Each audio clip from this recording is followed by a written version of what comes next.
What's up, guys? Welcome back to Newswave. Now, with E3 firmly in the rearview mirror, there's a lot to look at because they hit us with a ton of stuff in like 3 or 4 days, and I'm still looking through everything. I'm sure you guys are as well. But we had the weekend at least to decompress from it. It's the Monday after, so let's get started here, guys, with Newswave. And guys, the first story today comes from the awesome world of Grand Theft Auto. In fact, I think most people have been keeping an eye on this entire situation because it sounds crazy at face value for what they're doing. And that is, of course, Take-Two shutting down pretty much all the mod support for this game, at least the tools to create mods for GTA 5. And I know you're thinking right away that does sound crazy, because if you know anything about Grand Theft Auto in the PC community, the mod support is what's kept it alive. People create some of the craziest mods you will see for that game. You can be Iron Man, for example. They take the entire city and put it under the ocean, or they take all the water away.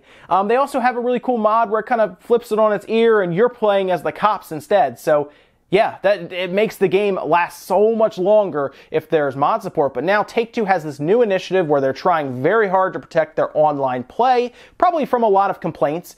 And what they're doing, instead of taking out certain ones and kind of working with them, it seems like they just went across the line and just took them all out. And that's just their strategy. Now, not all of the mod tools are looked at as being bad, that they're being taken away. There's one called Force Hacks that everyone seems to be happy about that it's going away, because that was one of the more malicious ones that let people really cheat online, do things like steal money from other players, become invincible, summon pretty much any car you want and weapons, and just run around blowing everything up.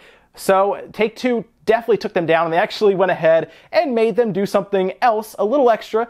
Any proceeds from that game, they are having them donate to charity, because Force Hacks actually cost money. From what I've seen, it costs anywhere from $15 to $20 a month to have it, because of course it made you pretty much impossible to lose in any multiplayer skirmish you have. So after Take-Two and the people from Force Hacks talked, Force Hacks released this statement. After discussions with Take-Two Interactive, effective immediately, we are ceasing all maintenance, development, and distribution of the Force Hacks cheat menu services. We will be donating our proceeds to charity, and we apologize for any and all problems Force Hacks services have caused to the Grand Theft Auto online community. What this tells me is Take-Two probably showed up at their doorsteps, not literally, but figuratively online, and said, you take this down or we are going to sue you or have some kind of legal action come upon you. And that's why they said, well, we'll donate all of our proceeds to charity to look like the good guys, and then we'll close this all down and move on.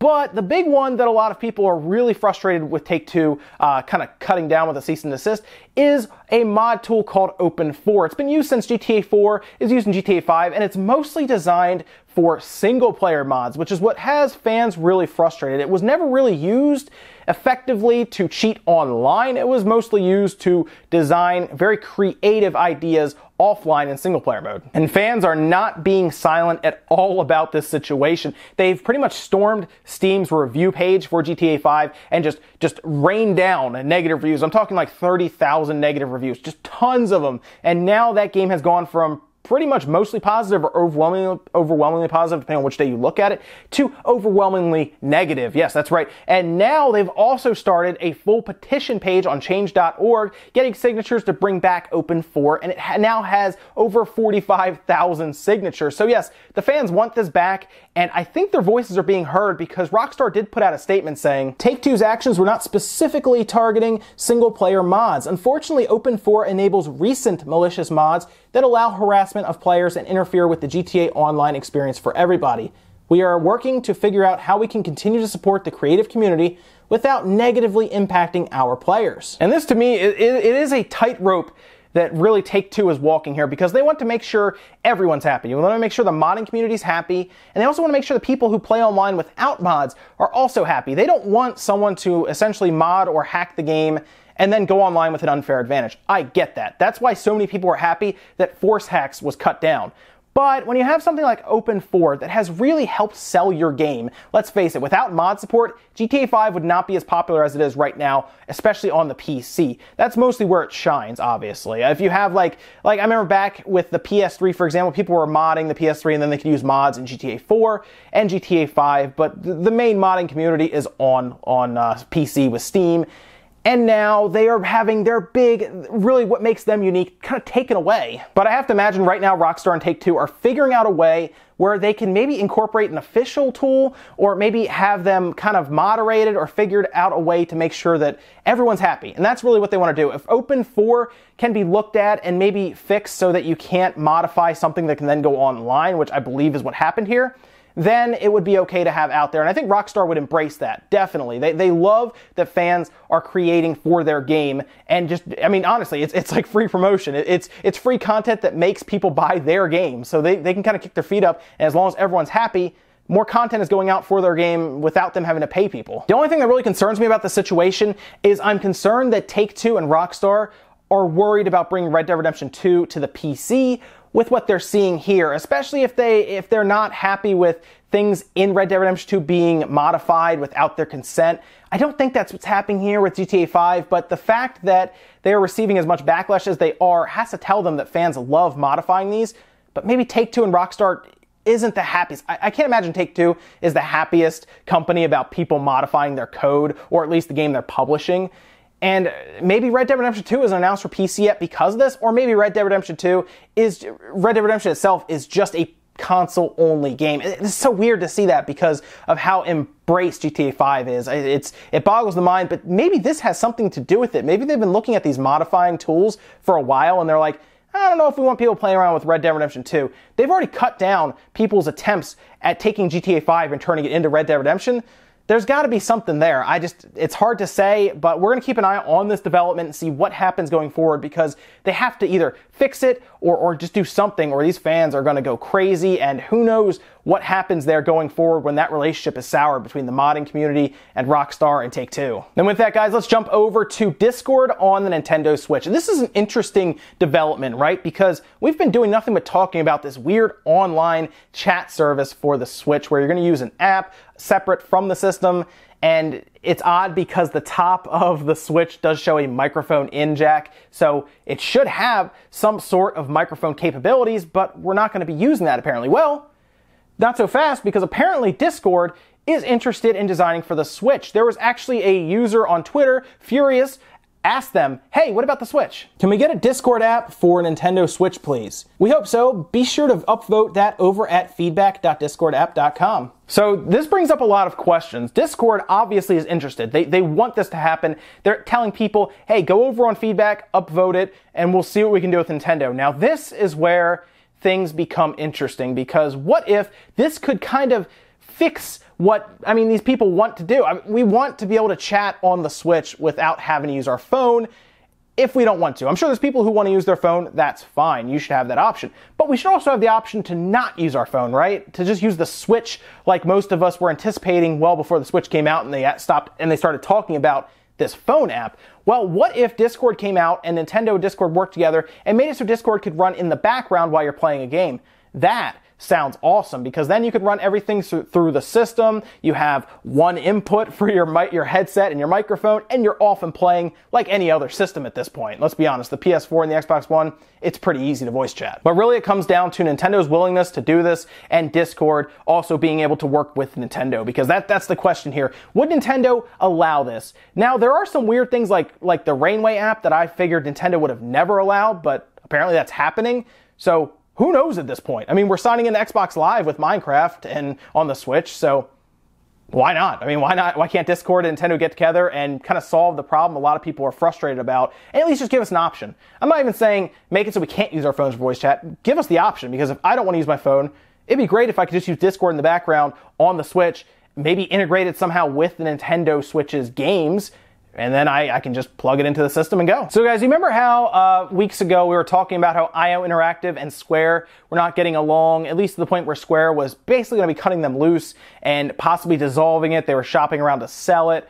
Well, good news for anyone who's a Hitman fan. It looks like IO Interactive has essentially gained their own independence, and as they said themselves, they are now becoming an indie developing company, and they have retained full rights to the Hitman IP. So celebrations all around, I guess. And over on IO's official website, they posted an entire newsletter really just telling fans what happened. And one of the big excerpts that you can read that pretty much summarizes the entire thing is this. I am proud to announce today that IOI is now officially an independent studio. We have successfully concluded our negotiations with Square Enix and have agreed to a management buyout.